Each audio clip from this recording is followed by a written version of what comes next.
하나님 말씀 봅니다. 하나님 말씀 창세기 45장 1절에서 28절까지입니다. 창세기 45장 1절에서 28절까지 본문이 길어서 제가 1절에서 8절까지만 봉독하겠습니다. 하나님 말씀이 이러합니다. 요셉이 시종하는 자들 앞에서 그 정을 억제하지 못하여 소리질러 모든 사람을 자기에게서 물러가라 하고 그 형제들에게 자기를 알리니 그때 그와 함께한 다른 사람이 없었더라. 요셉이 큰 소리로 우니 애굽 사람에게 들리며 바로의 궁중에 들리더라. 요셉이 그 형들에게 이르되 나는 요셉이라. 내 아버지께서 아직 살아계시니이까. 형들이 그 앞에서 놀라서 대답하지 못하더라. 요셉이 형들에게 이르되 내게로 가까이 오소서. 그들이 가까이 가니 이르되 나는 당신들의 아우 요셉이니 당신들이 애굽에 판 자라. 당신들이 나를 이곳에 팔았다고 해서 근심하지 마소서. 한탄하지 마소서. 하나님이 생명을 구원하시려고 나를 당신들보다 먼저 보내셨나이다. 이 땅에 2년 동안 흉년이 들었으나 아직 5년은 밭갈이도 못하고 추수도 못할지라. 하나님이 큰 구원으로 당신들의 생명을 보존하고 당신들의 후손을 세상에 두시려고 나를 당신들보다 먼저 보내셨나니 그런즉 나를 이리로 보낸 이는 당신들이 아니요 하나님이시라. 하나님이 나를 바로에게 아버지로 삼으시고 그 온 집의 주로 삼으시며 애굽 온 땅의 통치자로 삼으셨나이다. 아멘. 지난주에는 요셉이 그 형들을 두 번째로 시험한 사건에 대해서 살폈습니다. 즉 베냐민의 곡식자루에 은잔을 집어넣어서 그를 도둑으로 몰아서 그를 노예로 삼고자 하는 이 시험이었죠. 그 과정에서 유다가 애끓는 그런 마음으로 그 베냐민을 구하고자 이렇게 중보하는 그런 모습까지 우리가 살펴봤습니다. 오늘은 드디어 형제들에게 요셉이 자신의 정체를 밝히고 그들과 진정한 의미에서의 상봉을 하는 장면과 또 그것에 대한 소식을 들은 바로가 요셉의 가족들을 애굽으로 초청하는 장면, 그리고 그 소식을 또 들은 야곱이 그 요셉에 대한 소식을 듣고 기뻐하는 이런 장면들, 이게 이제 오늘 본문에 있는 주된 내용들입니다. 자, 요셉은 이렇게 베냐민을 자신의 노예로 삼겠다라고 이렇게 말을 했을 때 유다가 자신의 생명을 희생하면서까지라도 반드시 베냐민을 아버지에게로 돌려보내고자 하는 이런 눈물겨운 중보에 요셉의 마음이 녹고 말았습니다. 즉 그는 이 42장과 44장에 나오는 이 두 번에 걸친 이 시험을 통해서 형들이 20여 년 전에 요셉 자신을 이렇게 저지른 그런 죄를 자각하고 있을 뿐만 아니라 이 형제들이 유다가 보여주고 있듯이 자신을 희생해서라도 베냐민을 구하고자 하는 이런 모습을 보면서 그의 마음이 녹고 형제들에 대한 정을 억제하지 못한 채 시중드는 사람들을 모두 내보내고 큰 소리로 그들이 떠나가자 큰 소리로 웁니다. 이렇게 요셉은 지금까지는 이 절제하면서 신중한 삶을 살아왔을 터인데 여기에서 그 정을 억제하지 못하여라고 하는 이런 표현이 사용되고 있는 것은 요셉이 이 고향을 떠나서 애굽에서 힘들었던 시기를 지나서 총리에 이르기까지 그 삶 전체에서 이 요셉의 이야기 중에 가장 클라이막스라고 하는 이 장면을 우리가 보고 있다라고 하는 것을 알 수가 있습니다. 즉 그가 애굽의 총리가 되었던 순간보다도, 그리고 그가 결혼해서 자식들을 낳게 되었던 그 순간보다도 더 극적인 순간이 바로 이 순간이라고 할 수가 있는 거예요. 총리가 되고 또 자식들을 낳아서 그렇게 일신상의 그런 안락한 삶을 누리고 있다 하더라도 그의 마음에는 늘 이 형제들 그리고 아버지와의 재회와 이런 진정한 그런 그 만남이 그의 마음에 늘 있었는데 바로 이제 그것이 실현되고자 하는 그런 장면을 우리가 보는 것이죠. 요셉은 그의 형제들에게 자신을 알렸습니다. 형제들은 지금까지 애굽의 총리로만 알고 있었던 사람이 자신이 당신들의 동생이라고 이렇게 말하는 것을 듣고 그들은 도무지 믿을 수가 없었습니다. 따라서 이제 요셉이 자신을 형제들에게 알리는 이 사건은 이제 요셉의 이야기가 새로운 국면으로 이렇게 전개되는 그런 장면이라고 할 수가 있습니다. 한편 요셉이 이 자신을 시중드는 사람들을 모두 떠나가게 했던 것은 두 가지 이유가 있었을 것으로 추정할 수 있습니다. 하나는 이 요셉의 형들의 죄악을 이 시중드는 사람이 알지 못하도록 하기 위한 조치였다라고 할 수가 있습니다. 그리고 또 하나는 당대 풍습이 아랫사람이 있는 데에서 윗사람이 자신의 감정을 노출하는 것을 지극히 절제하는 이런 풍습도 있었기 때문에 아마 뭐 두 가지가 다 겹쳤겠죠. 그래서 이제 그 시중드는 사람을 떠나 보낸 겁니다. 이렇게 그들이 떠나자 요셉은 정을 억제하지 못한 채 큰 소리로 울면서 자신의 형제들을 향한 자신의 감정을 이렇게 분출을 합니다. 요셉이 자신의 감정을 주체하지 못해서 주위 사람들을 의식하지도 않은 채 큰 소리로 그 소리를 내면서 눈물을 흘립니다. 여기서 요셉이 이렇게 큰 소리로 울면서 눈물을 흘리는 것은 어떤 의미가 있을까요? 요셉의 눈물은 형들의 그 과거 행위를, 과거의 그 죄를 용서하지 못해서 흘리는 그런 회한의 눈물은 아닙니다. 또 요셉 자신이 이 형들 때문에 겪었던 그 고생스러운 시간들이 떠올라서 그 서러워서 우는 눈물도 아니었습니다. 오히려 그가 흘린 눈물의 의미는 하나님의 뜻을 깨닫지 못하고 이제까지도 인간적인 욕망에 따라 살아온 형들이 이 두 번의 시험을 통해서 이제서야 자신들의 잘못을 깨닫고 변화된 사실을 확인하고 그 확인된 사실에 대한 감사와 또 형제들을 향한 용서의 눈물이었다는 것이죠. 이렇게 말할 수 있는 것은 무엇에 근거하느냐? 뒤에 이제 우리가 살펴보게 될 5절에서 8절까지의 이 이야기를 통해서 우리가 요셉의 눈물의 의미가 그런 것이라고 우리가 충분히 합리적으로 말을 할 수가 있는 것입니다. 요셉이 이렇게 큰 소리로 운 것이 애굽 사람들에게도 들리고 바로의 궁중에도 들렸다고 합니다. 그 요셉의 집과 궁중이 가까웠기 때문만도 아니었을 거예요. 그리고 요셉의 목청이 너무 커가지고 그렇게 들렸다 이렇게 말할 수도 없을 거예요. 아마 요셉이 이렇게 울었던 사실이 이 시중을 드는 사람들의 귀에도 들렸을 것이고, 그래서 그런 소식이 이제 왜 눈물을 흘렸는지가 이제 바로 그 애굽 사람들에게도 그리고 마침내 바로의 귀에까지 들어가게 되었겠죠. 자, 그러면서 요셉은 형들에게 자신이 요셉이라고 밝히고, 그전에는 너희 아버지가 안녕하시냐 이렇게 물었는데 이제는 너희 아버지가 아니라 내 아버지께서 살아계시냐라고 묻습니다. 자신의 신분을 밝힌 요셉이 첫 번째 형들에게 물어본 질문은 내 아버지가 여전히 살아계시느냐라고 하는 아버지의 안부에 대한 질문이었어요.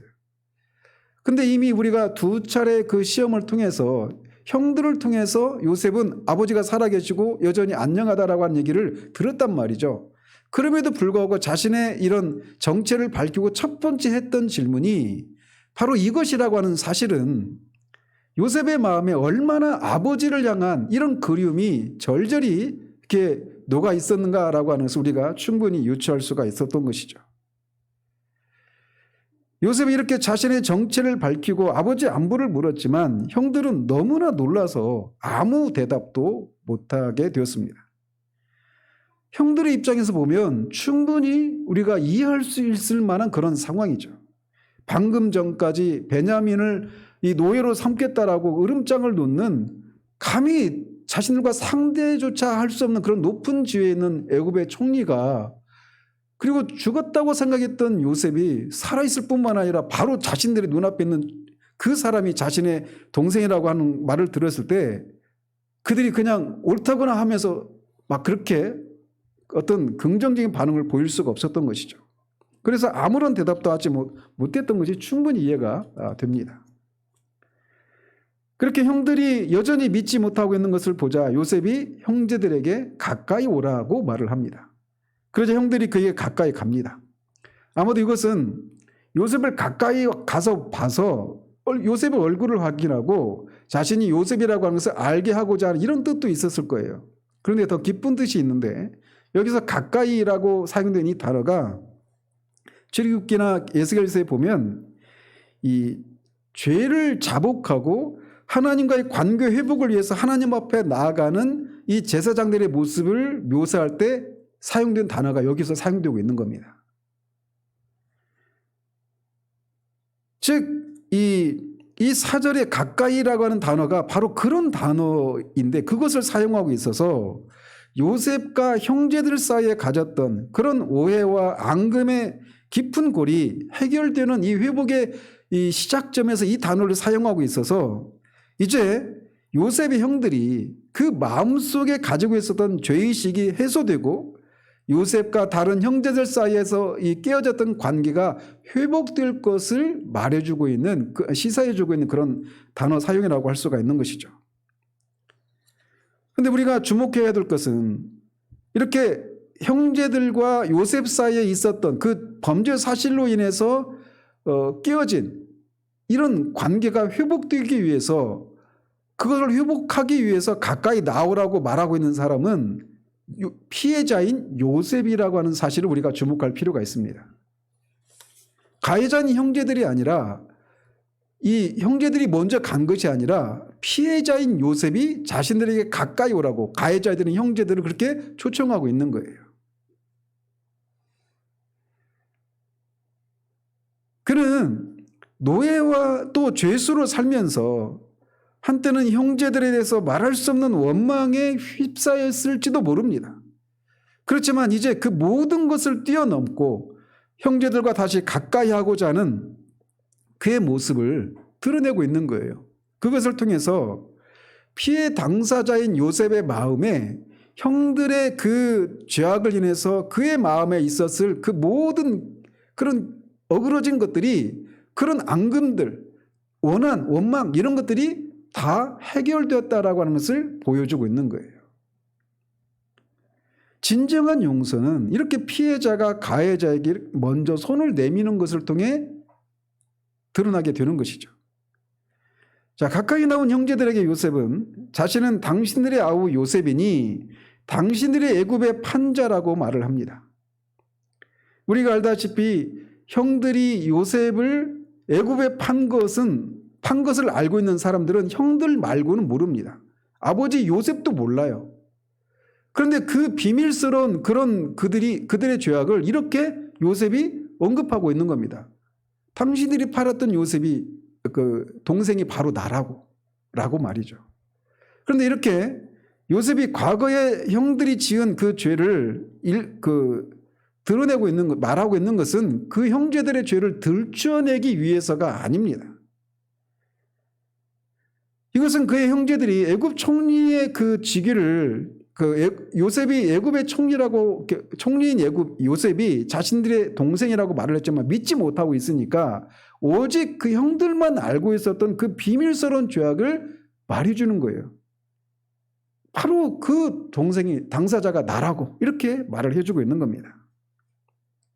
자, 그러면서 그는 당신들이 나를 이곳에 팔았다고 해서 근심하지 마소서, 한탄하지 마소서라고 말을 합니다. 즉 요셉을 노예로 판 사실에 대해서 두려워하거나 염려하지 말라고 안심을 시키고 있는 것이죠. 자, 그러면서 이런 것도 여전히 이렇게 요셉이 형제들의 그 허물을 덮어주고 사랑으로 감싸주고 있는 이런 모습은 그 범죄로 인해서, 그 가해자들의 범죄로 인해서 피해를 입은 이 요셉이 그 자신의 지나온 모든 삶의 여정 가운데 이제 5절 이하에서 살피게 될 그 모든 것들의 배후에 하나님의 선하신 그런 섭리의 손길이 있었다라는 것을 알게 되었기 때문에 이런 모습을 드러낼 수가 있는 것입니다. 그러면서 요셉 이야기의 핵심이라고 할 수 있는 이제 사실들을 밝힙니다. 즉 요셉의 형들이 자신을 애굽의 노예로 팔았지만 그것 때문에 두려워하지 알고 한탄하지 말라고 하는 그 이유를 밝히는데, 그는 이렇게 말을 합니다. 하나님이 생명을 구원하시려고 나를 당신들보다 먼저 보내셨나이다. 즉 요셉은 자신이 애굽에 오게 된 것은 겉으로만 보면 형들의 시기심과 미움 때문에 자신이 노예로 팔려왔지만 사실은 하나님께서 요셉을 애굽에 보내신 것이다라고 말하고 있는 거예요. 왜 그러면 요셉을 애굽에 먼저 보냈느냐? 그 이하에서 말하고 있는 것처럼 요셉을 통해서 하나님께서 이 야곱의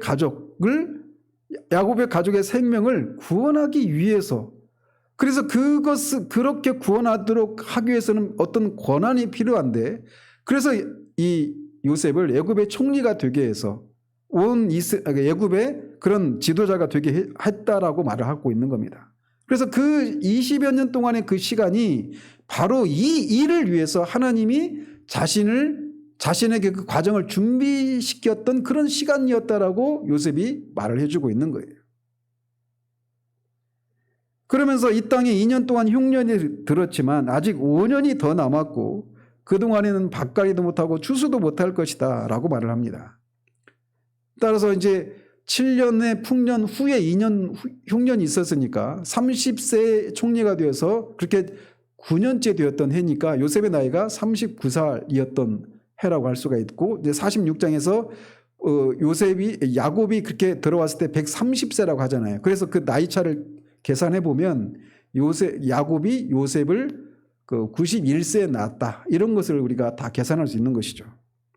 자, 그러면서 그는 계속해서 자신이 애굽에 오게 된 것이 겉으로는 형들이 팔아서이지만 그 일이 일어난 것이 하나님께서 큰 구원으로 형들의 생명을 보존하고 형들의 후손들을 세상에 두시려고 하나님께서 자신을 보낸 것이라고 재차 확인시켜 줍니다. 그러니 자신을 애굽에 보낸 것은 형들이 아니라 하나님이시고, 그분이 자신을 애굽의 총리가 되어서 온 땅의 통치자로 삼으셨다고 말하면서 자신을 판 죄에 대해서 염려하지 말라고 안심을 시키는 겁니다. 따라서 여기서 요셉 이야기의 핵심이 그냥 어떤 고난과 역경에도 불구하고 꿈이 반드시 이루어질 것이다 라고 하면서 인내했다가 결국 승리한 이런 인간 승리 스토리가 아니라고 하는 것을 여기서도 자차 확인할 수가 있는 것이죠. 그것은 요셉 이야기의 핵심은 당신이 택하신 백성을 보존하고 언약을 계승시키시려는 창조주 하나님의 오묘하신 섭리라고 하는, 이것이 요셉 이야기의 핵심 주제라고 하는 것을 여기서도 알 수가 있는 것입니다. 자, 그러면 제가 오늘 살피려고 하는 큰 주제는 두 가지인데, 첫 번째는 우리가 이 지점에서 이런 생각을 할 수가 있어요. 어떤 생각을 할 수 있느냐면, 아니 하나님이 전능하신 하나님이신데, 그래서 이 야곱의 가족을, 잠시만요, 제가 말씀을 전하는 중에 죄송하지만 다른 데 보지 마시고 저를 주목해 주시길 바랍니다. 성령께서 역사하시는 것은 항상 말씀과 함께 말씀을 통해서 역사하십니다. 그래서 저를 정말 뚫어져라 라고 쳐다보면서 도대체 무슨 말을 하는지를 들으려고 애를 쓰십시오. 말씀을 듣지 않고는 절대로 선한 일이 일어날 수가 없습니다. 정말 여러분의 영혼을 위해서 간곡히 부탁을 드립니다.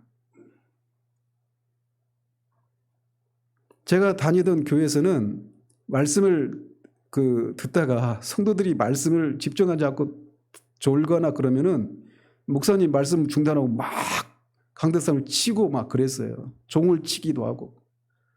그분이 성격이 까다로워서 그런 것이 아니라 말씀을 들어야만 그런 일이 일어나니까 그렇게도 하셨던 겁니다. 그러니 제발 여러분의 영혼을 위해서 간곡히 다시 부탁드립니다. 말씀에 집중하십시오. 자, 다시 말씀으로 돌아가서 하나님은 전능하신 분이시기 때문에 얼마든지 형들이 이렇게 요셉을 파는 방식이 아니라, 그래서 요셉도 고생하지 않고 얼마든지 애굽의 총리가 되게 하실 수 없으셨을까요? 그분은 충분히 그렇게 하실 수 있는 분이십니다. 또는 하나님이 성격이 괴팍하셔서 악을 즐겨하시는 분이셔서 그렇게 악을 허용하시는 것도 아니란 말이에요.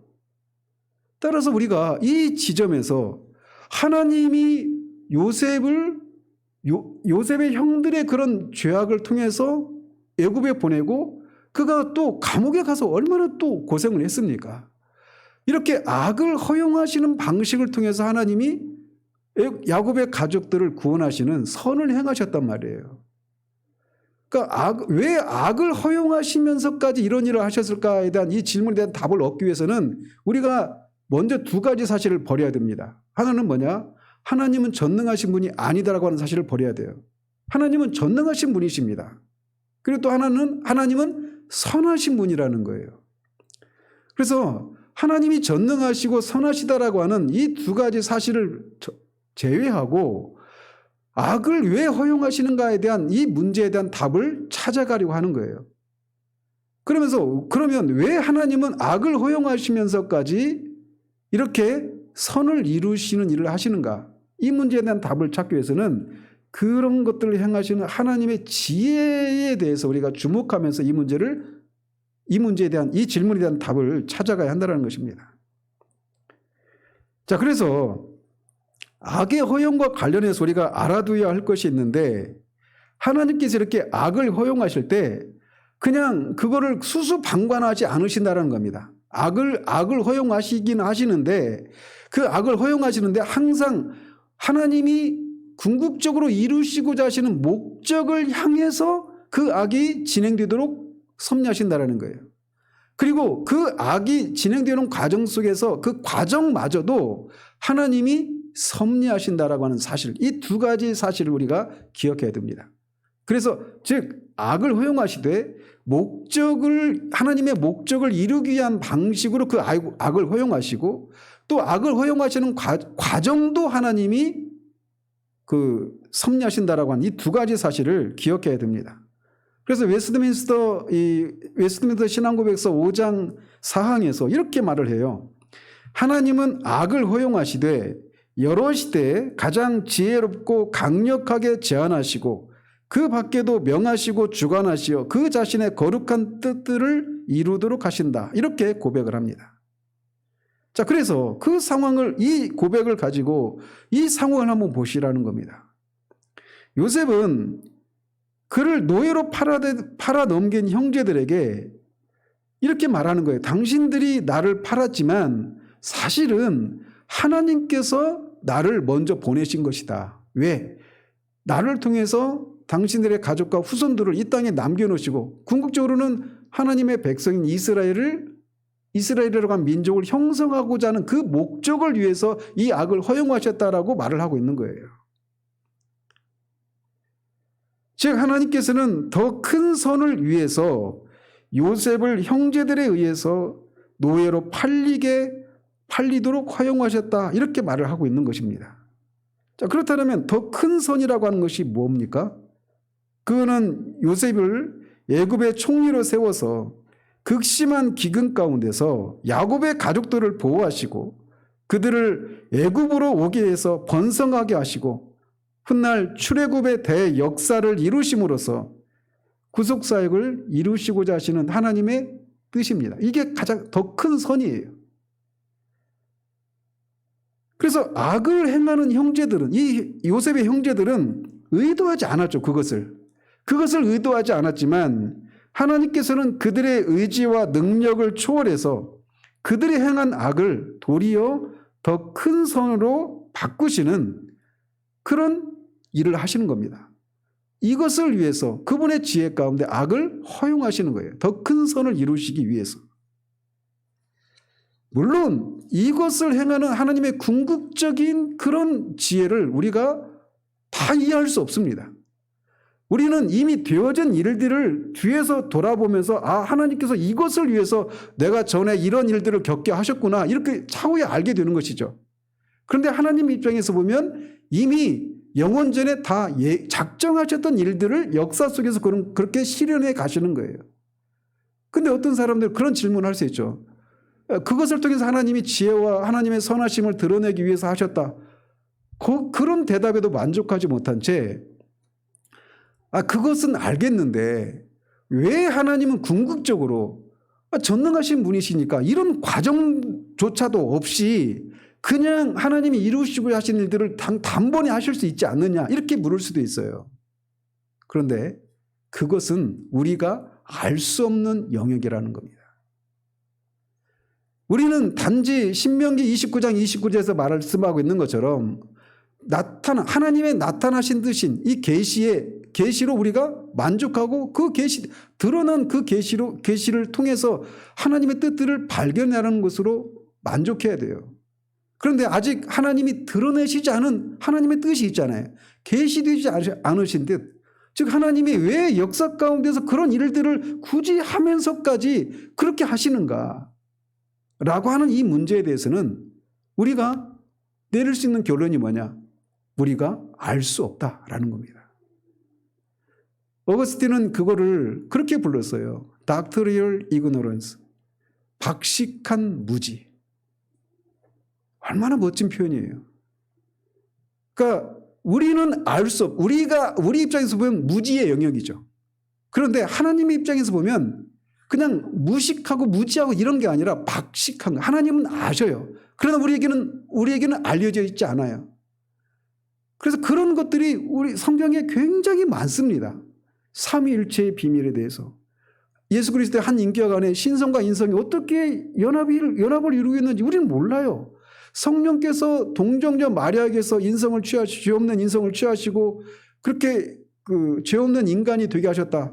성경이 말하는 것을 우리가 믿을 뿐이지 어떤 과정을 통해서 그런 일을 하셨는지 속속들이 우리는 알 수 없습니다. 최초의 죄는 아담이 선악을 알게 하는 열매를 따먹은 것이 죄죠. 최초의 죄가. 근데 그 죄를 짓도록 유혹한 존재는 사탄이죠. 뱀으로 분장한 사탄이죠. 그러면 사탄이 죄를 지었을 때도 죄라고 하는 개념은 어딘가에 있었을 것 아니에요. 사탄이 죄를 지었던 그 최초의 죄는 또 어디서 나왔을까요? 그 질문 역시 우리는 모른다라는 겁니다. 우리가 이 어거스틴이 말했던 것처럼 이 박식한 무지라고 하는 이 말 앞에, 즉 우리의 이성으로는 왜 그런 일을 하셨을까라고 하는 어떤 질문에 대한 궁극적인 답을 얻을 수 없는 그런 질문들 앞에서 여기까지가 너의 한계다라고 지어주신 그 한계 앞에 하나님은 하나님이시고 나는 피조물입니다라고 하는 고백을 통해서 그 하나님이 되심을 예비하는 것, 그것이 무엇인지를 모른 채 나는 지금도 여전히 그것을 알아야 되겠다라고 말하면서 하나님께 묻고 있는 사람들은 여전히 하나님이 누구시고 자신이 누구인지를 알지 못하는 사람이라고 저는 결론적으로 말씀드립니다. 하나님의 존재와 우리의 존재 사이에 있는 그 큰 존재의 격차를 인식하지 못한 채 도무지 뛰어넘을 수 없는 그 존재의 격차 앞에서 하나님의 하나님 되신 것, 우리의 피조물됨을 알고 그 앞에서 엎드리는 것이 무엇인지를 모르는 사람은 여전히 하나님도 모르고 하나님 앞에 있는 우리가 누구인지도 모르는 거예요. 그러니까 그것을 알고자 막 하는 거죠. 그래서 칼빈이 그런 얘기를 했던 거예요. 어떤 사람이 칼빈에게 와가지고, 아니 칼빈 선생님, 그 선생님의 말을 들어보니까 하나님이 천지를 창조하셨고 영원 속에서 이 세상에 일어날 모든 일을 작정하셨다라는 것을 알게 됐는데 내가 한 가지 궁금한 게 있습니다. 하나님은 그 창조하시기 전에 그 영원 속에서 그런 작정하시기 전에 하나님은 뭘 하셨습니까? 이렇게 물었어요. 칼빈 대답이 뭔지 아십니까? 바로 당신 같은 사람이 들어갈 지옥을 만들고 계셨다라고 말을 했어요. 하나님이 허락하신 영역까지만 우리가 알 수 있는 겁니다. 성경이 가라고 하는 데까지만 가고 성경이 멈추라고 하는 지점에서 멈추는 거예요.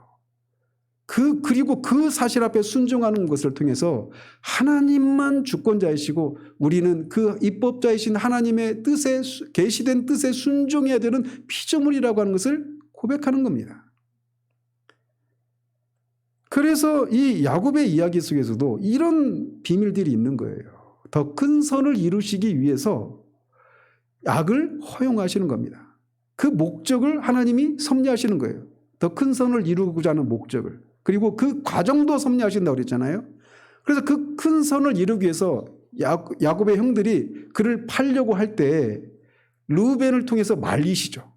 그리고 유다를 통해서 노예로 팔리게 하시는 거예요. 악을 허용하시는 문제, 하나님의 뜻을 이 요셉의 대답을 통해서 선을 이루시기 위해서 악을 허용하시는 이 문제를 우리는 이렇게 신학적으로 정리할 수가 있는 것입니다.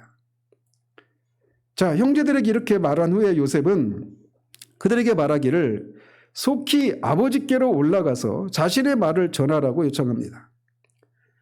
즉 하나님께서 요셉을 애굽의 총리가 되게 하셨고 흉년이 아직 5년이 더 남았으니 속히 자신에게 와서 아버지의 아들들과 손자들과 양과 소와 모든 소유를 고센 땅에 머물러서 자신을 아버지가 가까이 하게 하고 자신이 그 아버지를 봉양하도록 하게 하라고 그렇게 말을 전하라고 말을 합니다.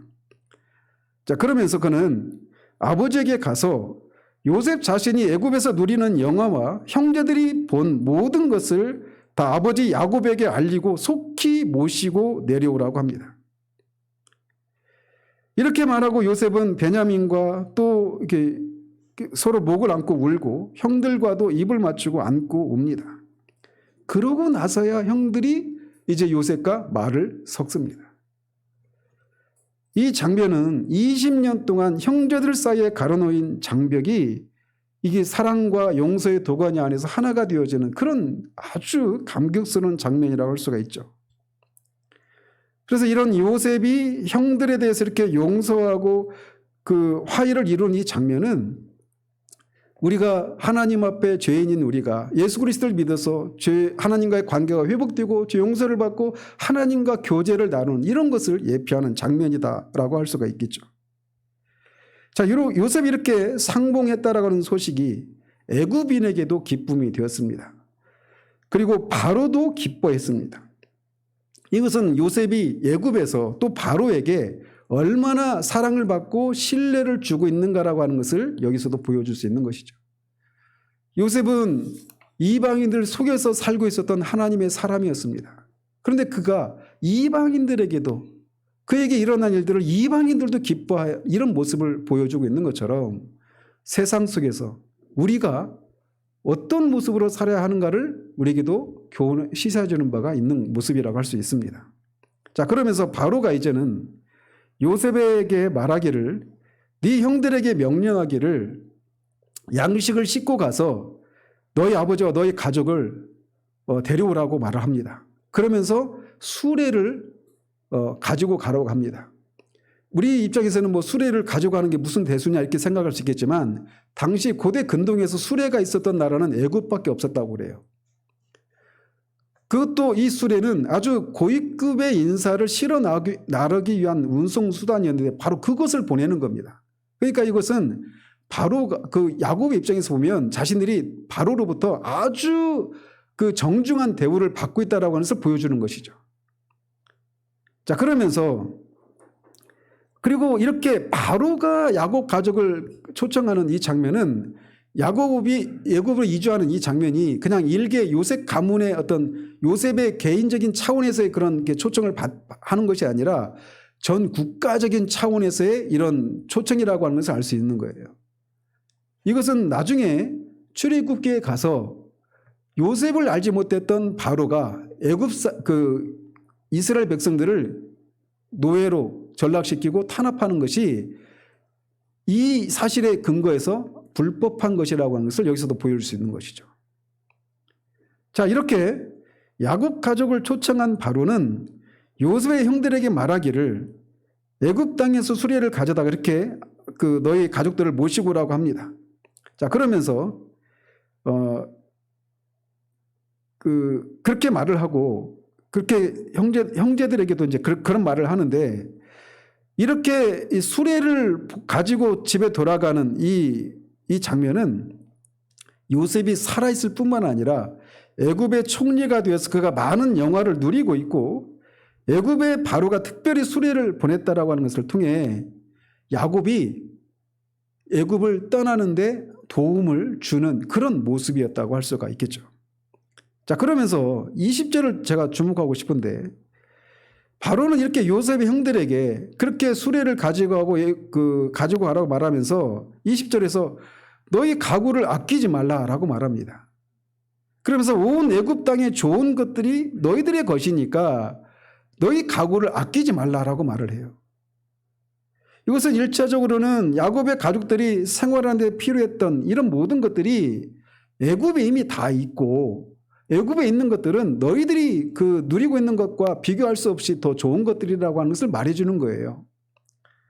그러니까 뭐 당대 이 최 강대국이었던 애굽에서 누리는 것들과 이 베냐민 그 유목민인 이 야곱 가족이 천막 생활하면서 누리는 것과 비교할 수가 없겠죠. 자, 이것을 통해서 우리가 보고 싶은 게 이겁니다. 제가 보고 싶은 게 야곱이 이제 그 가나안 땅을 떠나서 애굽으로 들어갑니다. 그런데 바로가 너희들이 가지고 있었던, 너희들이 사용하고 있었던 가구들은 아끼지 말라고 말을 해요. 왜? 애굽에 좋은 것들이 있으니까. 마치 이런 것처럼 우리가 예수 그리스도를 믿게 되었을 때 우리가 하나님 앞에서 취해야 될 태도들이 바로 이런 거라는 겁니다. 우리에게 익숙했던 것들, 우리의 가치관들, 우리의 사람들, 우리가 추구하는 야망들, 이런 것들을 아끼지 말고 버려야 돼요. 그리고 왜 그렇게 버리라고 할 수 있는 이유가 뭐냐? 예수 그리스도를 믿어서 하나님이 우리에게 주시고자 하시는 것들이 그것들과 우리가 아끼고자 하는 것들과 비교할 수 없이 좋은 것들이기 때문에 그렇다라는 겁니다. 이런 것들은 제가 뒤에 가서 더 말씀을 드리도록 합니다. 어쨌든 요셉은 바로가 그렇게 명령을 내리자 요셉은 그의 형들에게 바로가 명령한 대로 그렇게 합니다. 그래서 암나귀 10필이 끄는 수레 위에, 또 순나귀 10필 위에, 그 순나귀 10필이 끄는 수레 위에 애굽의 좋은 것들을 실어서, 또 길 양식을 실어서 그렇게 아버지에게 보내요. 형들을. 그러면서 그 형들이 이제 야곱에 가서 요셉이 살아있을 뿐만 아니라 애굽의 총리가 되었다라고 하는 말을 전합니다. 그렇지만 아버지 야곱도 그 말을 믿을 수가 없었죠.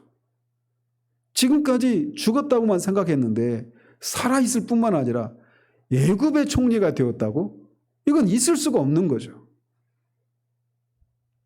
그래서 이 바로가 보낸 수레에 실려 있는 이것을 보는 것이 야곱에게는 굉장한 도움이 될 수 있었던 거예요. 그 사실을 믿는데. 그래서 그 뒤에서 보는 것처럼 야곱이 바로가 보낸 수레를 보고서야 기운이 소생할 수 있었다라고 말을 합니다. 야곱에게 있어서 요셉이 살아있을 뿐만 아니라 애굽의 총리가 되었다라는 이 사실은 기쁜 소식이고 좋은 소식인 것은 분명합니다. 즉 복음이었어요. 야곱 입장에서 보면. 그런데도 그가 기진할 정도로 야곱이 상상할 수 없었던 생각 밖의 것들이었다라는 것이에요. 그러고 나서 이스라엘은 자신의 아들이 살아있으니 족하다라고 말하면서 자신이 죽기 전에 가나안을 떠나 애굽에 가서 아들을 보겠다라고 하며 오늘 본문이 마치고 있습니다. 저는 이 마지막 부분에서 야곱이 요셉이 보낸 수레와 거기에 실린 것들을 보고 기운이 지날 정도로 놀라면서 결국에는 만족해하는 이 장면들을 보면서 고린도전서 2장 9절의 말씀이 떠오릅니다. 거기 보면 기록된 바 하나님이 자기를 사랑하는 자들을 위하여 예비하신 모든 것은 눈으로 보지 못하고 귀로 듣지 못하고 사람의 마음으로 생각하지도 못하였다 함과 같으니라. 즉 성도들이 이미 예수 그리스도를 믿어 구원을 받은 후에 얻은 자유와 구원의 감격과 기쁨이 너무나 크고 놀라운 것이지만 하나님께서 예수 그리스도를 통해서 주시고자 하시는 하늘에 속한 모든 신령한 복과 비교해 보면 이제 겨우 시작에 불과하다는 거예요. 야곱은 겨우 암수의 나귀 20필에 실려서 온 이 애굽의 좋은 것들을 보고 기진할 정도로 놀랐습니다. 그런데 그가 애굽에 들어가서 누리게 될 것들은 그 수레에 실려 있는 것들과 비교할 수 없이 풍성한 것들이었을 것이 분명해요. 그렇지 않아요? 저는 많은 사람들이 예수를 믿어서 구원을 받았다라고 생각하면서도 겨우 죄사함을 받고 지옥이 아닌 천국에 가는 것이 구원의 전부인 것처럼 사는 경우들을 목격을 합니다. 당신은 구원받았다고 생각하십니까? 라고 말하면 나는 구원받았다고 말을 해요. 그리고 어떤 사람은 그 확신이 너무 견고해서 자신의 영혼의 구원의 문제를 누군가 이렇게 점검하도록 하면 막 기분 나빠합니다. 제가 그런 사람이었어요. 철석같이 저는 구원을 받았다고 생각했는데 어떤 자매가 저한테 건네준 그 책을 보면서 막 화가 막 치밀어 오르더라고요. 조셉 월라인 목사님의 회개에 참된 의미라고 하는 그 책을 읽으면서 한 장을 읽고 넘기는데 하루가 걸릴 정도로 그렇게 힘들 정도로 그 책을 읽으면서 막 화가 치밀어 올랐습니다. 그 책을 소개해 준 그 자매 그리고 그 책의 저자인 조셉 월라인 목사님 때문에. 나는 철석같이 구원받은 사람이라고 생각했는데 그 책을 읽어보니까 나는 구원의 근처도 가지 못한 사람이었던 거예요. 결국 그것을 통해 제가 오늘 여기까지 있게 되는 그런 계기가 되는 그 책이었는데 사람들은 자신이 구원받았다고 생각하는 그런 문제에 대해서 점검하는 것 자체를 싫어합니다. 그리고 되게 기분 나빠해요. 나를 어떻게 보고. 내가 이런 경험도 있고 이런 체험도 있고 이런 변화도 있는데 이런 열심이 있는데 어떻게 감히 나를 구원받았냐고 물어보느냐. 이런 식이죠. 그런 사람이 있는가 하면 구원받았다고 말을 하지만 구원받은 사실이 그저 내가 하나님 앞에 지은 죄를 용서받고 이제 지옥이 아니라 천국에 갈 수 있다라고 하는 사실에서 그쳐버리고 있는 듯한 그런 모습을 많은 사람들이 드러내고 있다는 겁니다. 제가 그래서 전에 섬기던 교회에서도 그런 제목으로 아주 도발적인 제목으로 설교를 전한 적이 있어요. 예수 믿는 것 도움이 되십니까? 이런 제목으로 말이죠. 여러분은 예수님을 믿는 게 여러분의 삶에 도움이 되십니까? 예수를 믿는다라고 하는 것이 단지 죄 용서를 받고 죽으면 나중에 천국에 가는 것 이게 전부가 아니란 말이에요. 그래서 예수님을 믿는다라고 하는 것은 장차 누리게 될 그런 것들뿐만 아니라 여기 이 땅에서 우리가 살고 있는 이 땅에서의 삶에 전부 총체적으로 영향을 미치는 거란 말이에요. 그런데 많은 사람들이 하나님은 우리를 그렇게 그런 것들을 우리에게 주시고자 하신단 말이죠. 그런데 많은 사람들이 애굽에 좋은 것들이 실려온 술에 있는 것들을 보고 그냥 기진해 버리는 거예요. 그런 것처럼 내가 예수를 믿고 지옥에 가지 않고 천국에 갈 수 있게 되었다는 사실에 만족하고 그 사실이 실제 우리의 삶에 아무런 영향도 미치지 못한 채 그냥 살아가는 겁니다.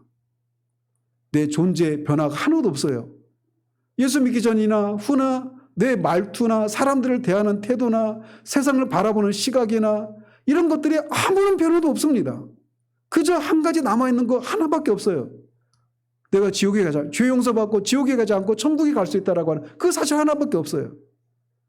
그 사실을 빼면 그것을 믿고 있다는 사실 하나 빼면 그가 예수를 믿는다라고 하는 향기가 하나도 드러나지 않습니다. 예수를 믿는다라고 하는 것이 자신의 삶에 아무런 영향을 미치지 않는 거예요. 그리고 그 사실을 인해서 아무런 거룩한 분노도 없고 갈급함도 없어요. 그냥 내가 정한 방식대로 믿는 겁니다. 내가 원하는 대로 하나님을 섬기고 내가 원하는 대로 신앙생활을 하는 겁니다.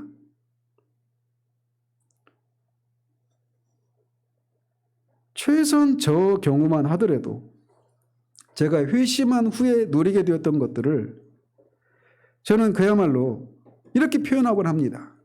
하나님께서 은혜를 쏟아 부어주셨다. 하나님이 정말 은혜를 쏟아 부어주셨습니다. 그런데 회심하기 전에 제가 가졌던 유일한 소망이 무엇인지 아십니까? 한 가지밖에 없었어요. 하나님이 제 죄를 용서해 주시고 지옥이 아닌 천국에 갈 수 있도록 해 주시는 것. 이것이 회심하기 직전에 제가 가지고 있었던 유일한 소망이었습니다.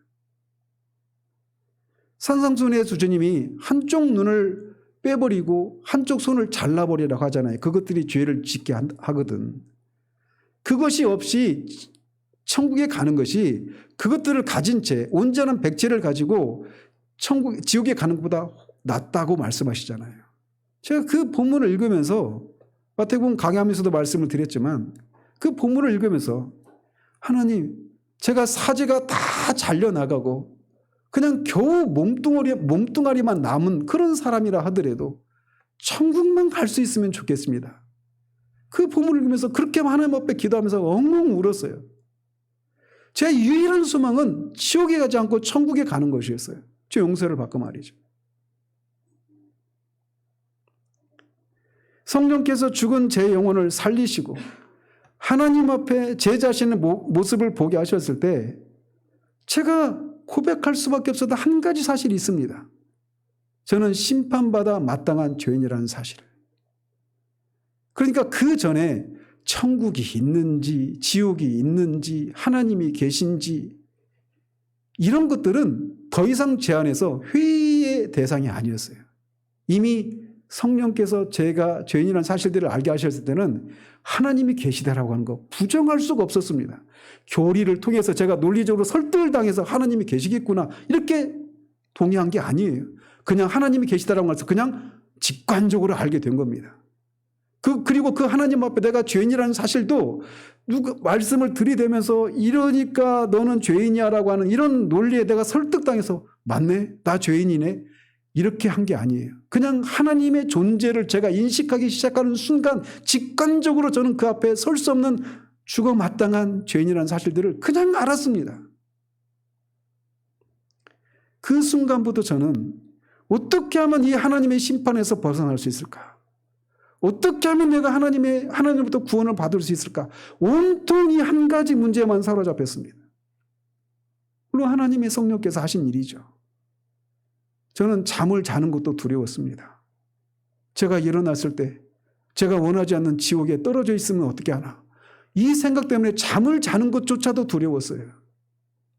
당시 저는 꿈속에서조차도 오직 하나님 내 영혼의 구원.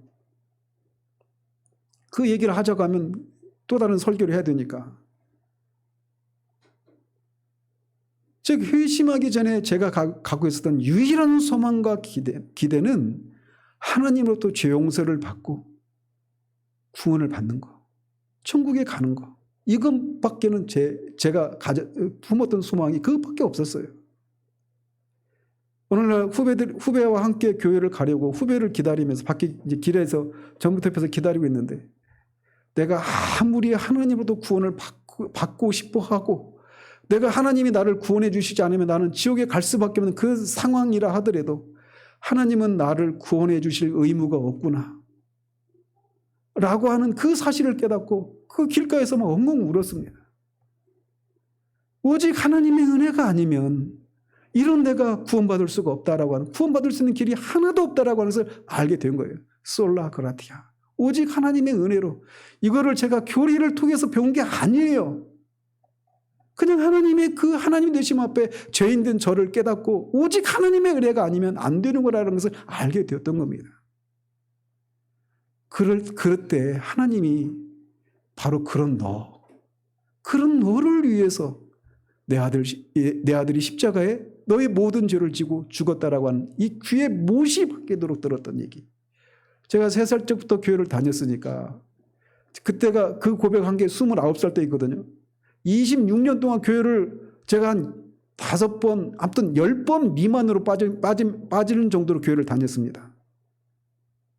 그러니까 1년에 52주, 26년 정도 교회를 다니고 있었으니까 26 곱하기 52 해보십시오. 설교를 제가 몇 편이나 들었겠는지. 1000편이 넘게 들었단 말이에요. 그러니 예수님이 십자가에서 내 죄를 위해서 죽으셨다라고 하는 그 얘기를 진짜 귀에 못이 박히도록 들었지 않겠어요? 근데 그 얘기가 저한테 아무런 감격도 기쁨으로 다가오지 않았던 이유가 무엇이냐? 그 십자가가 아니면 내가 하나님의 이 영원한 심판에서 벗어날 수 없다라고 하는 내 자신의 전적인 무능력, 전적인 부패 이것을 모르고 있었기 때문이에요. 수많은 사람들이 교회를 다니고 있지만, 그래서 교회를 오래도록 다니면서 내가 죄인이라는 사실들을 설득을 당하고 고백을 합니다. 근데 여전히 그들에게 예수님이 그들에게 전부가 되지 못하는 이유가 무엇인지 아십니까? 여러분이 죄를 깨닫되 성령께서 여러분들의 죄를 깨닫게 하시는 방식으로 깨닫는 것이 무엇인지를 모르기 때문에 그러는 거예요. 그것을 알게 하셨어요. 그때 제 안에 그 구원의 감격이 밀려 들어오기 시작하더라고요. 제가 그때 일어났던 얘기를 누구한테 이렇게 편지를 썼는데 A4 용지를 10장인가를 썼어요. 그걸 제가 어디 파일이 없어서 좀 아쉬운데 사라지고 말았는데, 그러면 그 편지 속에서 제가 했던 얘기가 뭐냐면, 그 편지를 보낸 애가 이제 필리핀에 있는 선교사님 딸이었는데, 기쁨이라고 하는 친구인데, 기쁨아, 내 안에 있었던 이 구원의 그 감격, 이거를 나 이렇게 말하고 싶다고, 두꺼운 혼이불 속에 들어가가지고, 나는 구원받았다! 그렇게 외치고 싶다고. 제가 구원을 받고 나서, 그 감격이 물밀듯이 밀려왔습니다. 근데 그거는 바로가 실려보낸 수레에 있는 애굽의 좋은 것들에 그것에 불과했던 거예요. 예수를 믿고 구원받았다라고 하는 것은 죄 용서받고 지옥이 아니라 천국에 가게 된 것, 그게 전부가 아니라고 하는 것을 그때부터 알기 시작하신 거예요. 그래서 제가 앞에서도 말씀드린 것처럼 하나님은 은혜를 쏟아 부어주셨다라고 말을 하는 겁니다. 많은 사람들이 교회를 다닙니다. 그리고 나름대로 나는 구원받은 사람이라고 생각을 합니다. 근데 많은 경우에 어떤 사람들은 그 교회를 다니지만 여전히 예수를 믿기를 주저하는 사람들이 있어요. 많은 사람들이 그래요. 저가 그랬으니까. 왜 그러느냐? 바로가 이 요셉의 형제들에게 말하는 것처럼 너희 가구를 아끼지 말라고 하잖아요. 애굽에 오면 좋은 것들이 있으니까 너희 가구를 아끼지 말라고 하잖아요. 그런데 자신들이 썼던 그 가구가 아까우니까 버리지를 못하는 거예요. 이거 버리면 애굽에 가면 진짜 좋은 거 누릴 수 있을까? 이런 의심이 있는 겁니다. 그런 것처럼 예수를 믿으면 내가 지금까지 살아왔던 내가 추구했던 이 모든 것들을 다 잃어버리는 건 아닐까? 제가 그걸 상실에 대한 두려움이라고 제가 표현을 하는데, 상실에 대한 두려움 때문에 주저하는 겁니다. 예수를 믿어야 될 것 같은데 예수를 제대로 믿기 시작하면 내가 원하지 않는 삶을 살게 하시지는 않을까? 내가 살고 싶은 삶을 살지 못하게 하시지는 않을까? 라고 말하면서 많은 사람들이 머뭇거립니다. 그래서 예수를 안 믿자니 무섭고, 예수를 믿자니 내가 치러야 될 대가가 너무 큰 거예요. 그러니까 교회 안에 머물러 있습니다. 기독교를 전부 부인하고 버리지는 못해요. 감히. 그래서 여전히 갈등하는 겁니다. 이거 정말 내가 이 발을 내디디면 이 돌이킬 수 없는 길로 들어가가지고 내 삶이 완전히 내가 원하지 않는 삶으로 망가지는 건 아닐까? 이 염려가 있는 거예요. 그러나 기억하십시오. 바로가 수레에 보낸 그 애굽의 좋은 것들은 애굽에 있는 것들의 아주 극히 일부분에 불과했던 것처럼 우리가 예수 그리스도를 믿어서 구원받게 되면 내가 지금까지 추구하고 살았던 그 모든 것들은 정말 아무것도 아니고 쓰레기고 아무런 가치도 없다라고 하는 것을 알게 됩니다. 하나님은 선하신 분이시기 때문에 우리가 원하는 것을 깡그리 무시한 채 장기판의 말처럼 넌 여기로 가 저기로 가 우리가 원하지 않는 대로 그렇게 시키는, 강제 노역을 시키시는 그런 폭군이 아니십니다. 하나님은 선하신 분이셔요. 예수 그리스도를 믿으면 우리가 아꼈던 그 가구하고는 비교할 수 없는 좋은 것들이 놓여져 있습니다. 그러니 주저하지 마십시오. 아끼지 마십시오. 버리십시오. 그러면 좋은 것을 얻을 것입니다. 더 나아가서 그렇게 해서 예수를 믿었어요. 그런데 앞에서도 말씀드린 것처럼 많은 사람들이 예수를 믿었다고 하지만 내 삶에 아무런 영향을 미치지 못하는 방식으로 신앙생활 하는 사람들이 많습니다. 예수를 믿고 죄 용서를 받고 천국에 갈 수 있는 것은 구원의 일부에 해당이 됩니다. 에베소서에서 하나님이 말씀하신 것처럼 성도의 지위는 어떤 사람들이냐? 예수 그리스도 안에서 하늘에 속한 모든 신령한 복을 하나님이 아낌없이 주시고자 하는 사람들이, 대상들이라는 거예요. 그게 성도들입니다. 그래서 앞에서도 말씀드린 것처럼 예수 그리스도를 통해서 우리에게 주시고자 하는 것들은 우리 마음으로나 생각으로 생각할 수 없었던 것이라고 말을 하는 거예요. 믿을 수가 없는 겁니다.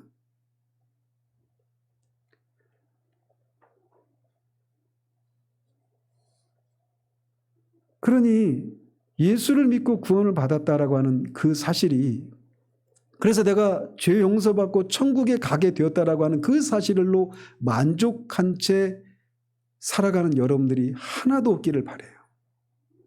예수 그리스도 안에서 하나님 우리에게 주시고자 하시는 그 신령한 복은 말할 수 없, 우리가 상상할 수 없는 것들입니다. 이 땅에서 뿐만 아니라 장차 새하늘과 새 땅에서 누리게 될 아무런 장애와 아무런 막힘 없이 하나님과 누리게 될 그 영원한 세상 속에서 누리게 될 그 기쁨은 우리가 상상을 할 수가 없는 것들입니다.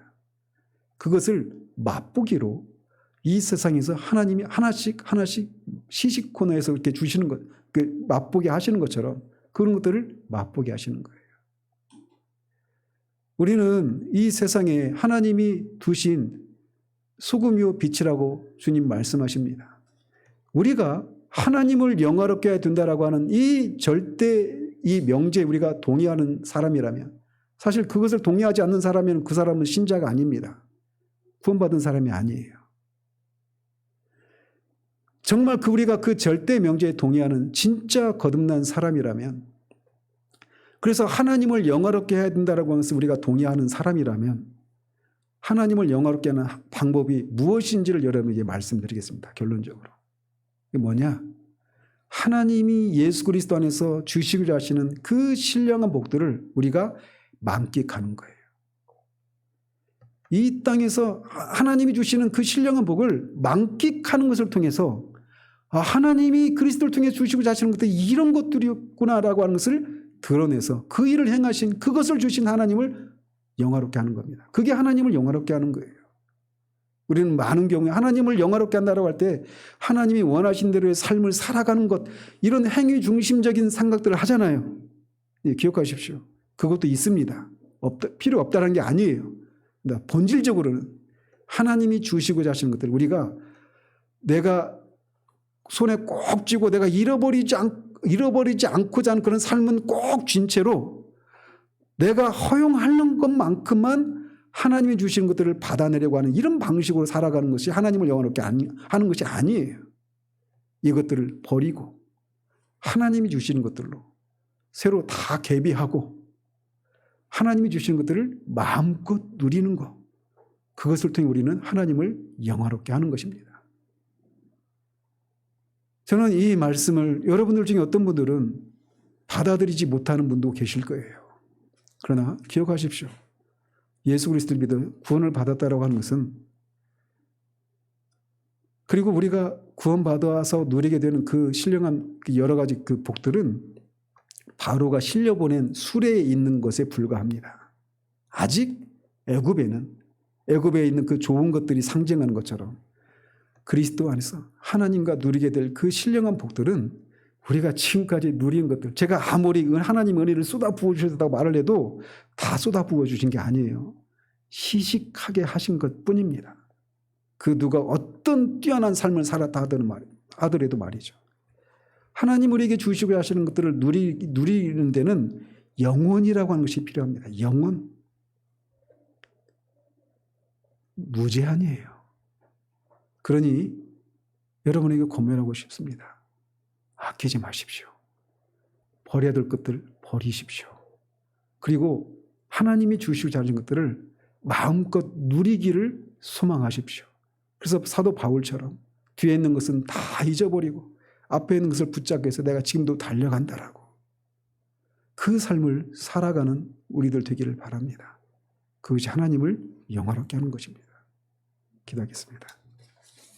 하나님 아버지, 요셉이 마침내 형들에게 자신의 정체를 밝히고 아버지를 초청하는 그 장면을, 그리고 아울러 바로도 그렇게 야곱의 가족을 초청하는 장면, 그 초청에 반응하는 야곱의 그 기뻐하는 모습을 우리가 살펴보았습니다. 하나님은 야곱 가족을 구원해서 이스라엘 민족을 형성하시고자 하시는 더 큰 선을 이루시기 위해서 형들의 악을 사용하시고 그 과정도 통제하시는 분이심을 우리가 살펴보았습니다.